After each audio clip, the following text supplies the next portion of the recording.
magkapares. Ito, 10 taon na silang couple. 10 years. 10 years. 10 years. At doon sa 10 taon, 4 years na silang Mr. and Mrs. Okay. Oh, ready na ba kayo, mga suki? Ready na. Yes, Ready na! From Quezon City, here's Mr. and Mrs. Kirby and Zari Kapin.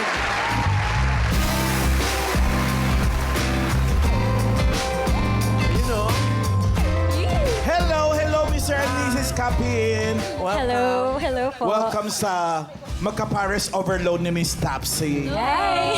Hello po. Hello, Mr. and Mrs. Hello. Kwentuhan nyo naman kami, paano ba nagsimula yung inyong love story? Magkapares. Paano nagkakilala? Nag-start po ito nung... Ay, grabe talaga. Wala pa! Nag-start pa lang. Intro pa lang, friend. Ayun, nag-meet po kami sa isang bar sa Makati. Ayan. So, tumutugtog kami doon, pero magkaiba kami banda ng sila. araw. Banda kayo. Yes, banda po kami. Mga singer po o Instruments. singer and instrumentalist as well. So, ayun. Tapos, magkaiba po kami ng araw. And then, nachika sa akin ng mga bandmates ko that time. Sabi nila, uy, may mga gwapo dito. Nung audition pa lang. Ganyan. Hala, saan yung mga... Saan yung mga yun? Asan na? Mga gwapo. So, sana yung mga bandmates mo naman? Ha? Wala, si Miss Topsy. Miss Kikilig ako Topsy. agad, Akala ko ba para sa amin yung kilig, mas kinikilig ka, Miss Topsy? Siyempre, parisan ko to, kinikilig din ako. Sige, tuloy niyo na. Tuloy. Ayun, pero hindi po kami nakita nung araw ng audition. Magkaiba kayo ng banda. Yes, magkaiba pa kami naman. Ibang band po kami. Tapos? Okay. Ayun, Tapos, tapos one time po nag-decide kami ng friends ko na bumisita on a Monday night. Tapos sila yung Para i-check out nyo lang yung mga... yung mga gwapo na pinag-uusapan. Okay. Yes, exactly. Tapos yun po, ako admitted ko, talaga ako yung una nagka-crush sa kanya. Nung kita ko, nagaling mag-drums eh. Ano ba ba hindi lang naman Kami nga, ikaw? ninagbutan namin. Drummerist pala ito. Ay, drummer. Yes. Ayun. Tapos? Ikaw, anong reaction mo nung... Hindi ko po siya kinakausap nun. Huwag natin suplado ka. Hindi parang- po, parang yung kasama niya kasi, drummer din. So, mas kakwentuhan ko yun. Oh. Parang puro music yung pinag-uusapan namin. Paano nagsimulang nag-start kayong mag-usap? Yan. Ayun. Inad niya po ako sa Facebook. Inad Sa siya. Facebook? Ang nag-first mo. Para paraan ka, girl, no? Siyempre, no? Girl, Of course. hindi ka aggressive, ha? Hindi na uso si Maria Para-paraan. Clara, ganun. O, tapos, inad. Ako po yung nag-add, pero siya yung una nag-message. Sabi na... In-accept mo ng inad. Po, in-accept ko naman. Anong message? First message. Open-minded ka ba? Ay! Anong first message mo? Hi, busy ka mamaya. Ay, agad. Date agad. Tapos, ano sagot? Ano reply? Sabi niya na parang may gig siya. Ay, nagmalaki. Sabi ko, baka trip niyang kumain sa labas. Yun. So, yun. Sabi niya, manood. Grabe, agresibo rin si Boy. Date agad. Straightforward. Oh, diretso na. Saan kayo kayo kumain? kumain? So, hindi kayo natuloy. Natuloy po kami. So, kinalibutan mo yung gig mo. Hindi, sinundo ko po siya sa gig niya. Ganda. After gig kayo kumain. Saan kayo nakarating yung first date nyo? Naglaguna po muna kami. May gig yung mga Pansol? friends niya. No. Laguna agad. May gig kasi yung mga friends namin. So, nagpunta po muna kami doon. Then, right after nung gig, dumiretso kami ng Tagaytay para kumain naman.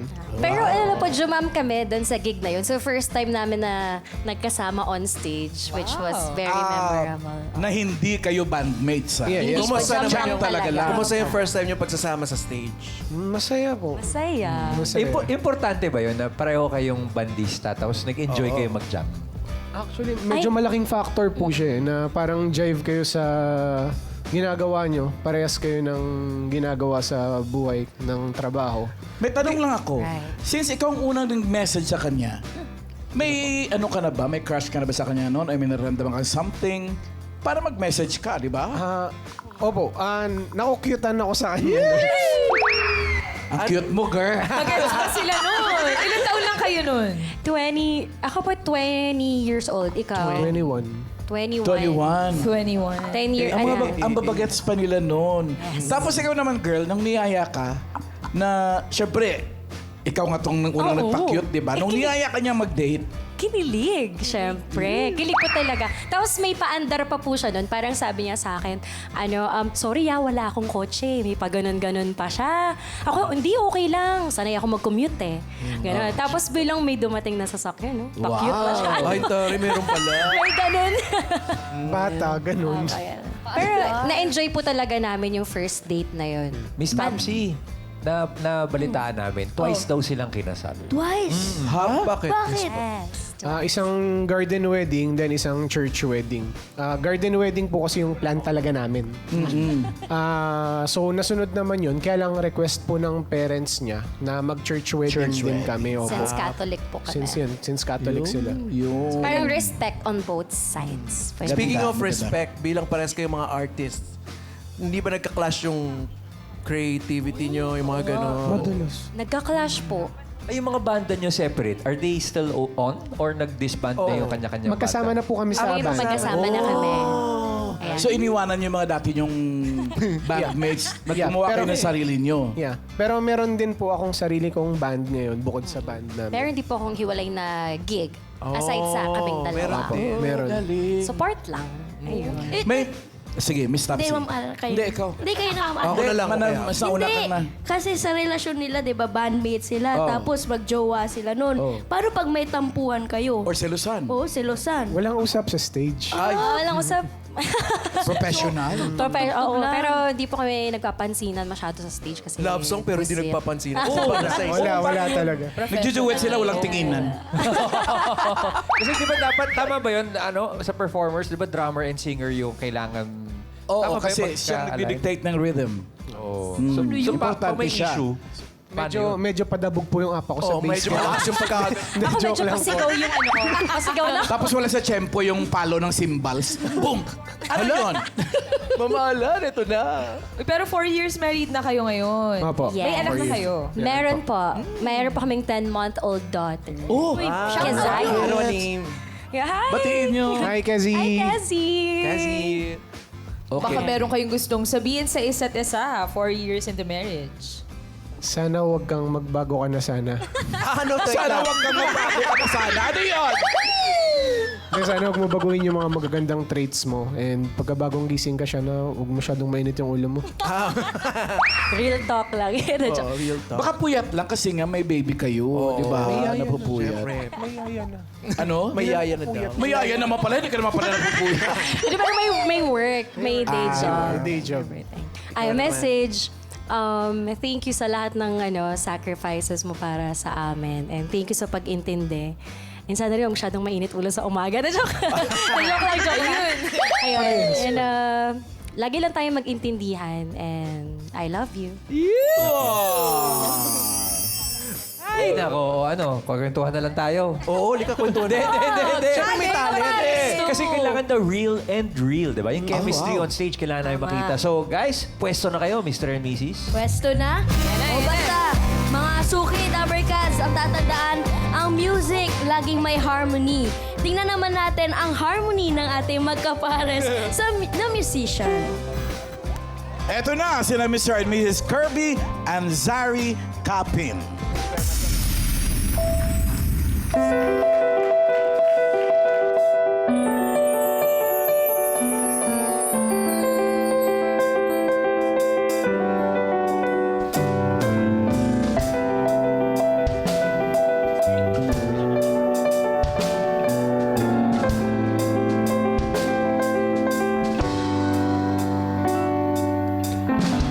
Some people live for what fortune.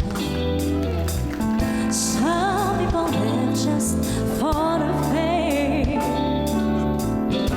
Some people live for the power. Yeah. Some people live just to play the game. Some people think that a face that complains define what's within. And I've been there before, but then I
Zari!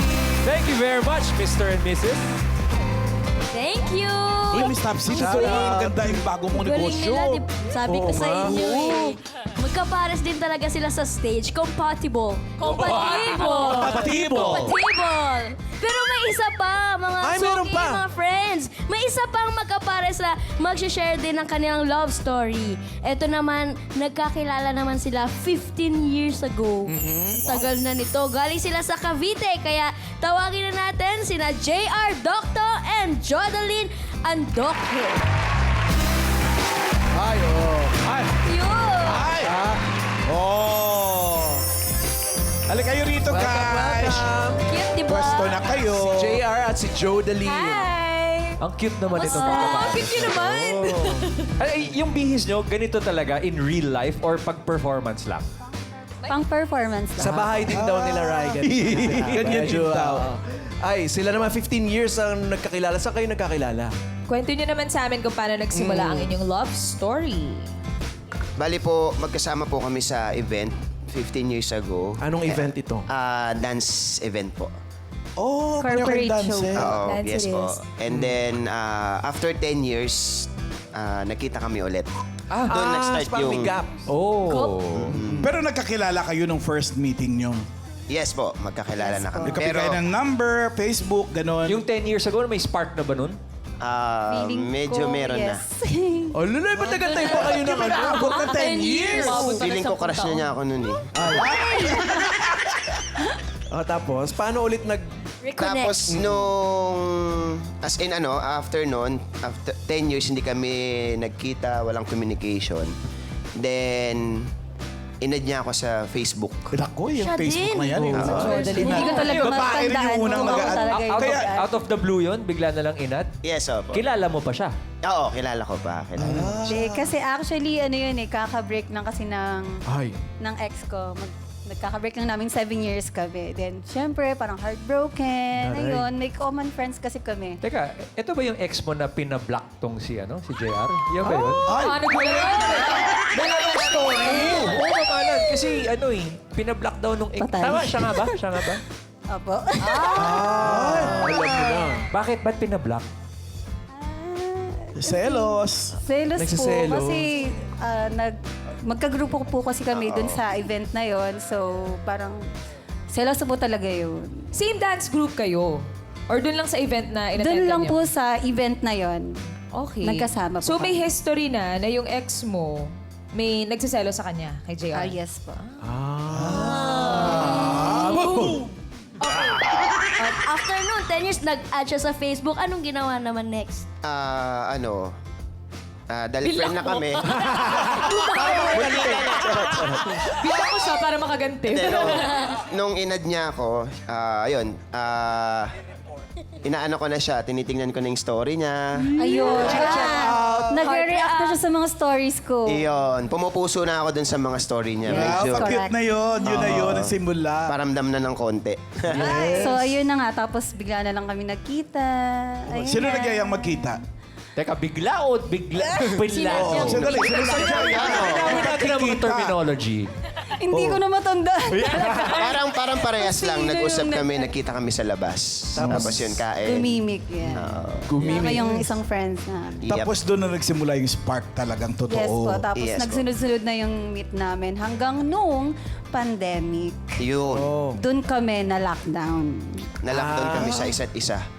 So, gaano na kayo katagal na mag-boyfriend, girlfriend? Mag-on. Magpa 5 years na po. This March.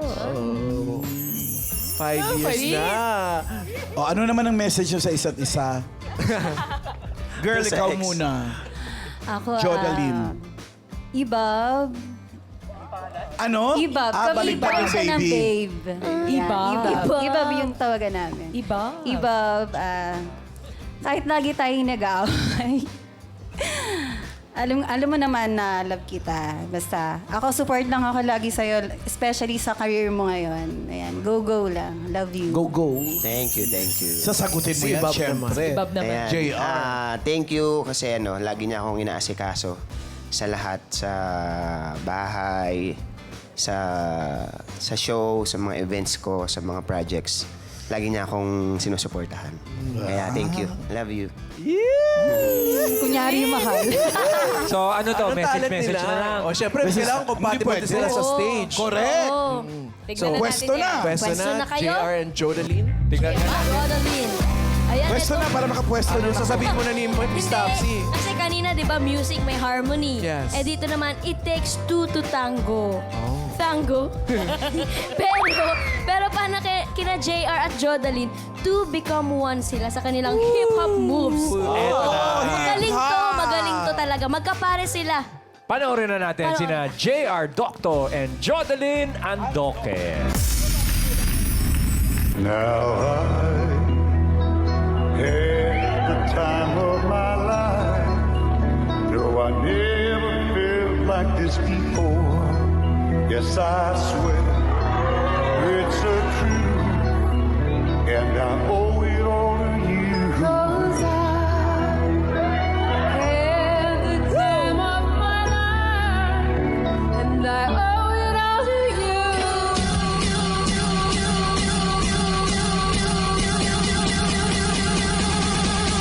Dirty bitch.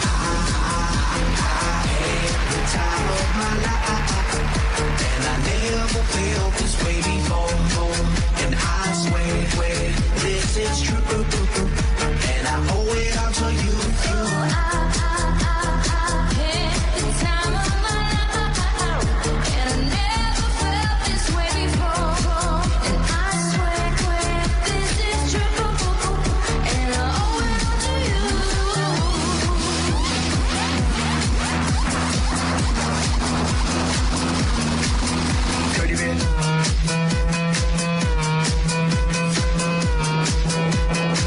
All these girls, they like my swagger. They gon' live with me, Jagger. I be rolling like a stone jet, Santa jet lagger. We ain't messing with no maggots, messing with the baddest chicks in the club. Chicks in the Thank you very much, JR and Jodeline. Ngayon, tawagin din natin sina Kirby and Sari. Thank you. Ang magkapares na Overlord.